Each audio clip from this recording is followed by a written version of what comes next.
Hi students, welcome to our question and answer. And this is Ma'am Trina, by the way. So I will be posting a series of question and answer on TikTok and YouTube as well.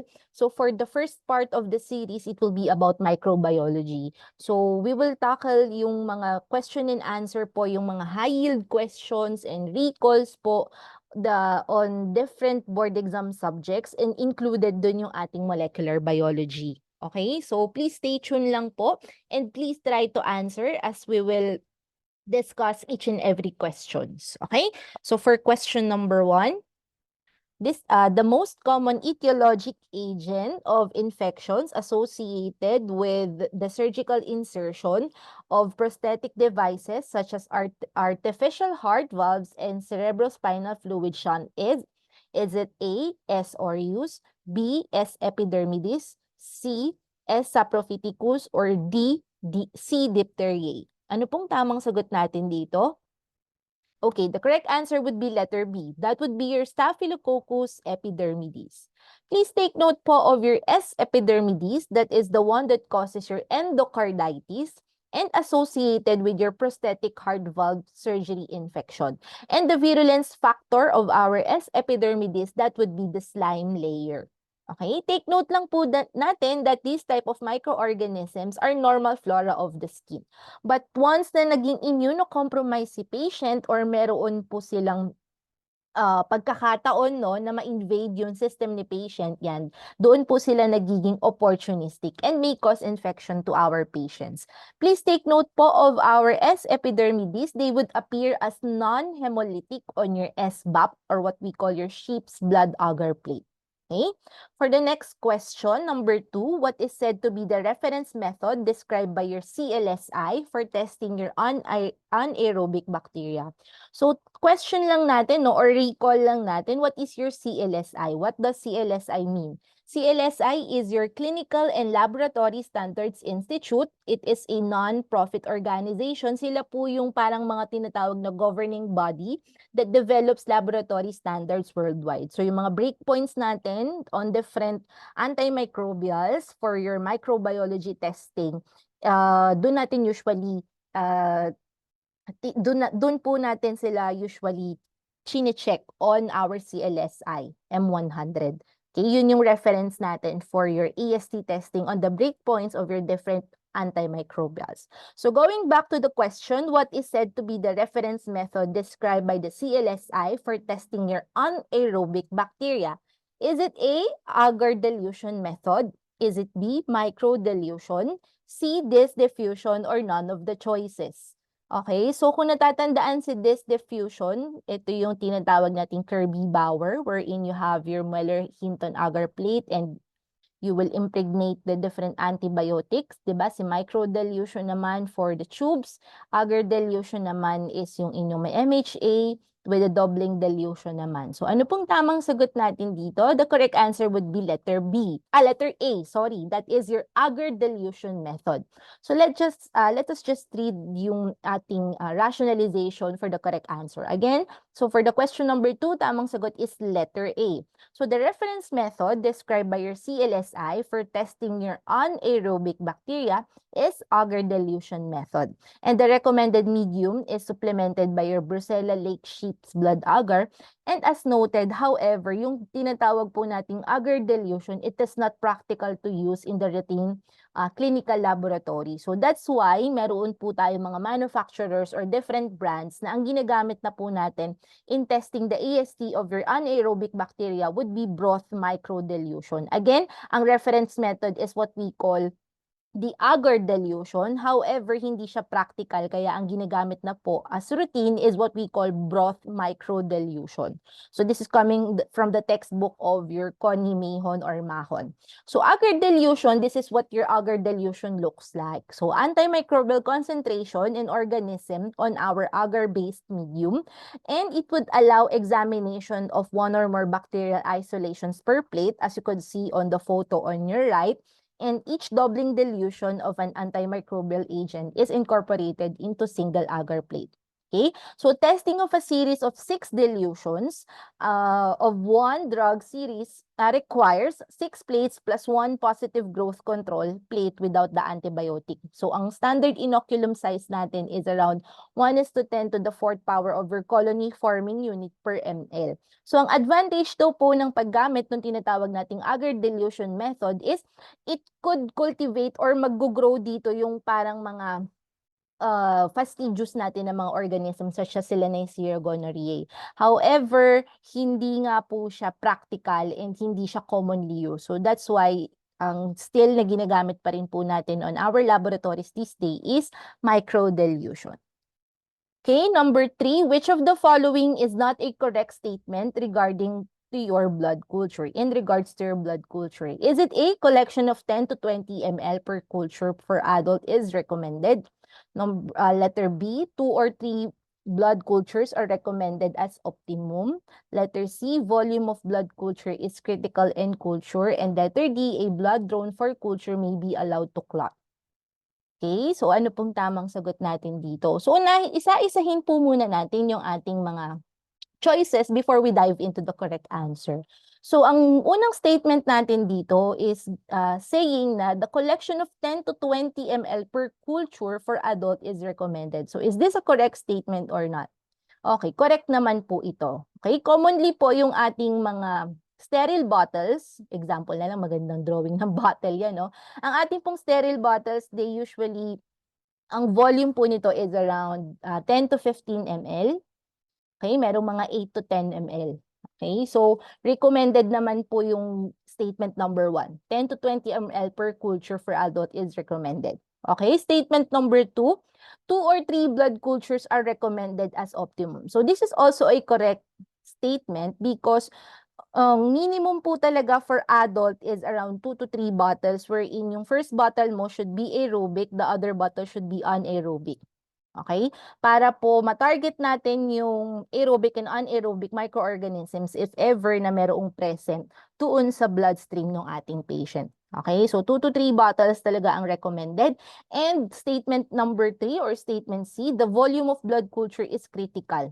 Okay? So tama po itong statement na to because yung mga blood culture bottles natin, meron po silang specific na anticoagulants. And we still have to follow yung blood to anticoagulant ratio which is 1:9. Okay, so hindi po pwede na maglagay lang tayo ng underfilled or overfilled naman. Okay, it would give you a false result. Okay, so pre-analytical error yon. So dapat po tama yung volume, depende dun sa required volume ng blood culture bottle. Usually naka-range naman yan. Okay, kung 10 to 12 ml yung nakalagay sa sterile bottle, pwede kang mag-11, pwede kang mag-10, pwede kang mag-12, 13, 14, and 15. Okay, bawal po mag-go beyond or mas lesser. Okay, so ang tamang sagot po natin dito would be letter D. Bakit hindi po pwede na yung mga blood sample na ilalagay natin on our blood culture bottles ay clotted? Baka may magtanong, ma'am, kahit naman po small volume yan, pwede po nating ilagay sa bottle natin. Kasi if positive yan, may presence ng microorganism, magpa-positive talaga yan. So hindi po yung tamang statement. Okay, kasi ang tanong, which of the following is not a correct? So incorrect daw po ito. Bakit? Okay, hindi po pwede na clotted sample ang ilalagay natin on our sterile bottles because most of the commercially available blood culture media contains what we call SPS or your sodium polyanethol sulfonate. It is around 0.025 okay, to 0.050%. Okay? And anticoagulation is important because certain bacteria do not survive well within clotted blood. And within the clot, neutrophils and macrophage remain active and phagocytosis can occur. So that's why hindi po allowed ang inyong mga clotted blood to be injected on your blood culture bottles. Okay? Question number 4, which of the following is true concerning your Campylobacter jejuni? Is it A, catalase negative, B, isolated best at 24 degrees Celsius, letter C, hydrogen sulfide positive, or letter D, leading cause of bacterial diarrhea worldwide? Okay, ano pong tamang sagot natin dito? So again, ano pong tamang sagot natin dito? The correct answer po natin dito would be letter D. Okay, so take note lang po natin that our Campylobacter jejuni is again, this is catalase positive. So eliminate natin yung answer for that one. And again, it is isolated at, or it could be incubated at around 42 degrees Celsius. They are mostly microaerophilic. And eliminate na natin yan. And are they hydrogen sulfide positive? Kasama ba siya dun sa ating mnemonics for H2S positive? Hindi po. Alam natin na ang ating pong mnemonics for your H2S positive microorganisms would be spaced. Okay, spaced. Sorry, wait lang. Yan, spaced. Okay.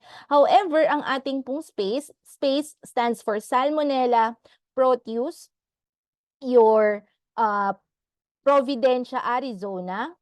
Okay, your Citrobacter, C stands for Citrobacter frundi, and this is Edward Shella. Okay, so hindi siya kasama. So this is not also a correct statement. So the correct answer would be letter D. It is a leading cause of your bacterial diarrhea worldwide. So Campylobacter jejuni is an important human pathogen most commonly associated with the causes of your bloody diarrhea, fever, and abdominal pain in humans. So special handling of culture suspected to contain this organism is required for optimal recovery, and your culture should be incubated at 42 degrees Celsius in a microaerophilic atmosphere and examined at 24 to 48 hours for spreading of your non-hemolytic colonies. And again, yung ating pong notable na description for your Campylobacter jejuni, that would be the darting motility. Okay, this is according to Microbiology by Connie Mahon or Mahon. Okay, so take note po natin yung ating mga descriptions for this following microorganisms. So question number 5, which of the following is not a characteristic of your Haemophilus influenzae biogroup Aegypticus? Is it indole negative, requires V factor, requires X factor, or D, aminolevulinic acid positive? Ano pong tamang sagot natin dito? Which of the following is not a characteristic? So tamang sagot natin would be letter D. Okay? Your aminolevulinic acid positive. So take note lang po muna natin that your Haemophilus influenzae biogroup Aegypticus is the one that causes your conjunctivitis, followed by invasive disease known as your Brazilian purpuric fever. Okay, kagaya nung patient natin on your right side. So the bacterium requires both X and V factor and therefore negative for ALA. So it resembles as your Haemophilus influenzae biotype 3. And again, this is your indole negative. So take note lang po natin yung ating mga Haemophilus. Pag sinabing hemo, okay, they are blood lover. So blood-loving microorganisms po yung mga Haemophilus natin. Okay, so yung mga requirement nila on your X and V factors, or your Haemophilus influenzae requires X factor and V factor as well.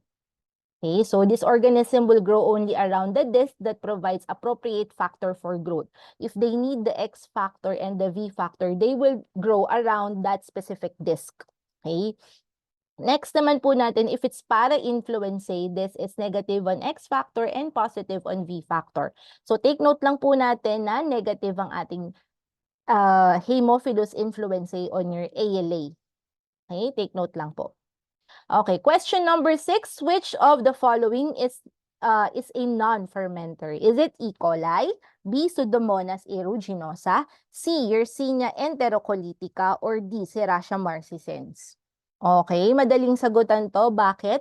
Ang palatandaan po natin sa ating mga lactose fermenters would be your EKE. Sino-sino si EKE? That would be your Escherichia, Klebsiella, Enterobacter. Sila yung mga rapid lactose fermenters. However, itong mga natira, okay, hindi mo sure.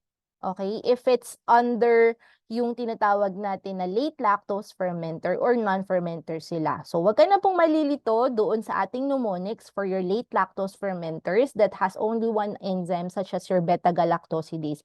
Ang mnemonics natin for that one would be SSHYCS. That would be Salmonella arizonase, Shigella sonei, Hafnia, Yersinia, Citrobacter, and Serratia. Okay? So, kaya po sila tinawag na mga lactose fermenters because they consume or utilize that specific carbohydrate on your McConkey agar, yung lactose. Okay? So, nagtuturn sila into color pink once po na nag-grow sila on your McConkey agar. Okay? And kaya po, sino pong tatanggalin natin dyan? Si Yersinia na mention, si Rasha. So, tamang answer natin would be letter B. Letter B is the one that is a non-fermenter. Okay? Kasi take note natin, pag po yung inyong mga rapid and lactose fermenters, they would appear as color pink colonies on your McConkey agar. Okay. And going back lang, sorry, no, yung inyong pong mga Enterobacterales or your Enterobacteriaceae are lactose fermenters. So, lahat po sila mga, glucose fermenters, sorry, lactose na naman. Glucose fermenters po yung mga inyong Enterobacteriaceae or what we call Enterobacterales. So, share ko lang naman. Wala mong relevance. Okay, number 7. The test that you can use to differentiate your Staphylococcus from Micrococcus. Again, what is the test that you could use to differentiate your Staphylococcus from Micrococcus? Is it bacitracin susceptibility, modified oxidase, catalase test, or presence or absence of oxygen? So, alin-alin po dito yung pwede natin gamitin? So, tamang sagot po natin dito. Okay, ano pong tamang sagot? Okay, that would be letter C. Okay?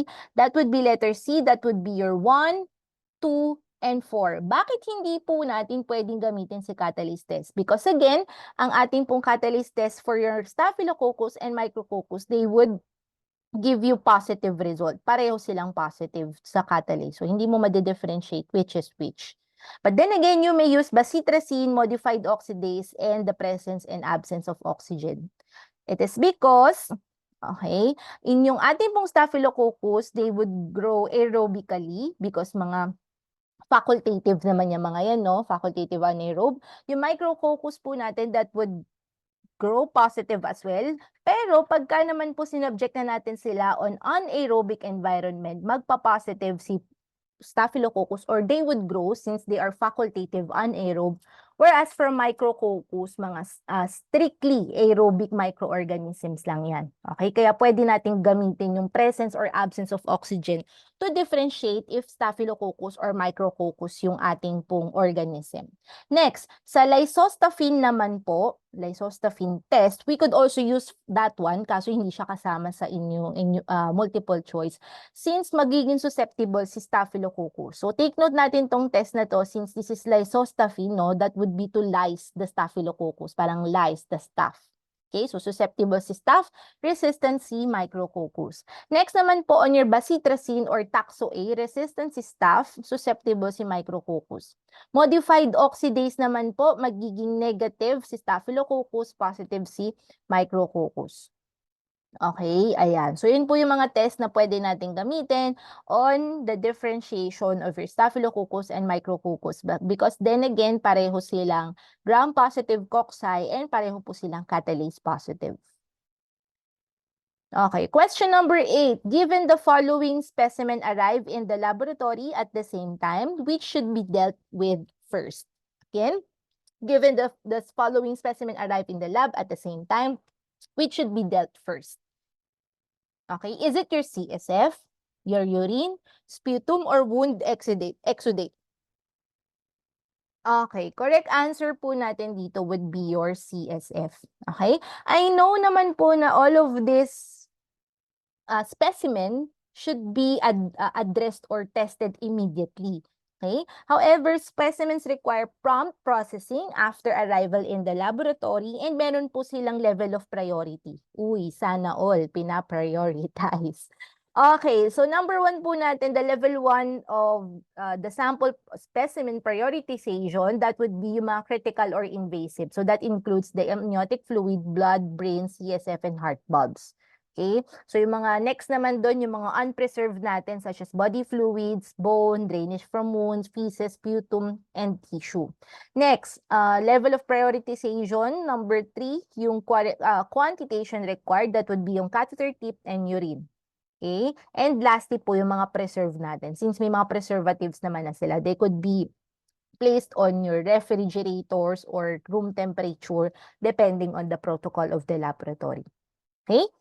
Number 9, a gram stain from the purulent drainage of a synovial fluid reveals numerous gram-neg diplococci. Okay, nakita mo na gram-neg diplococci, paki-underline. So the organism grew well on your chocolate agar, yung cup natin, chocolate agar plate, and Martin Lewis, but failed to grow on your blood agar or your McConkey. Further testing revealed the organism to be oxidase positive, with positive carbohydrate utilization of glucose. So, dalawahan mo na yung bilog dyan.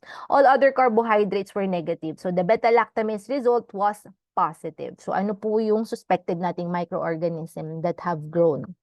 So, number 1, would it be the Neisseria meningitidis, Neisseria gonorrhoeae, Neisseria zika, or Moraxella? Ano pong tamang sagot natin dito? That would be letter B, your Neisseria gonorrhoeae. Okay, take note lang po natin on your carbohydrate utilization test that if ang tumubo is Neisseria gonorrhoeae, so mamaya na to, later na, Neisseria gonorrhoeae, okay, glucose positive siya, okay, on the carb utilization. Gonorrhoeae, letter G, glucose, letter G.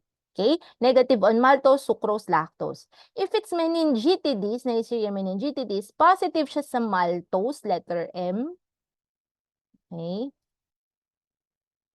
Positive rin naman siya sa glucose. Okay, kasi yung meningitis may G. Okay, positive sa glucose, positive sa maltose. How about Neisseria subflava or your Zika? That would be positive or variable ang result niya on sucrose, since letter S. Diba? Positive na rin siya sa glucose and sa maltose. And lastly, si lactamica. Letter L, positive sa lactose. Okay? Positive din siya sa glucose and maltose. However, si Moraxella cataralis, negative siya on the carbohydrate utilization test. So, some of you may ask, bakit man palaging kasama sa grupo ni Neisseria si Moraxella? Because it resembles like your Neisseria, yung ating po mga Moraxella. Kaya that's why group na rin siya, okay, under the Neisseria group. Okay, so correct answer would be letter B, Neisseria gonorrhoeae. So nakita mo pa lang yung clue, no? Gram-neg diplococci. Pwede ka na mag-eliminate ng mga choices. Okay, yung chocolate agar. Okay, oxidase positive. Tapos nung binanggit yung carbohydrate utilization test for your glucose, pwede ka na rin mag-eliminate ng mga choices. So elimination round tayo dito. Okay, number 10. So when cleansing the skin with alcohol and the iodine for the collection of your blood culture, the iodine or what we call the iodophore should remain intact on the skin for at least A, 10 seconds, B, 30 seconds, C, 60 seconds, or D, 5 minutes. Ano pong tamang sagot natin dito?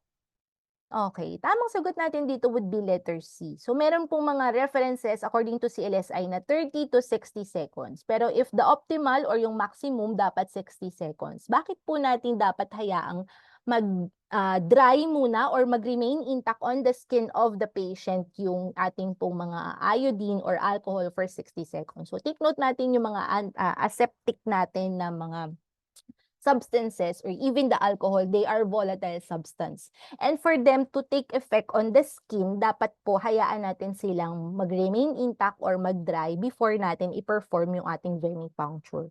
Okay, again, the correct answer would be 60 seconds. Okay, wag po nating hayaan na kakalagay mo pa lang yung kakagawa mo pa lang aseptic technique, naglagay ka pa lang ng alcohol, pinaypayan, tapos tumusok na. Okay, hindi po yun best practice. Again, the best practice is to let the alcohol or iodophore remain intact on the patient's skin for at least 60 seconds before you perform the venipuncture para po mag-take effect yung inyong alcohol since they are volatile substances.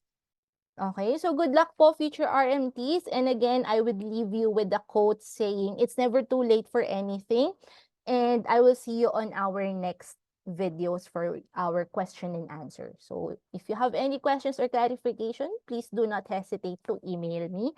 Thank you so much.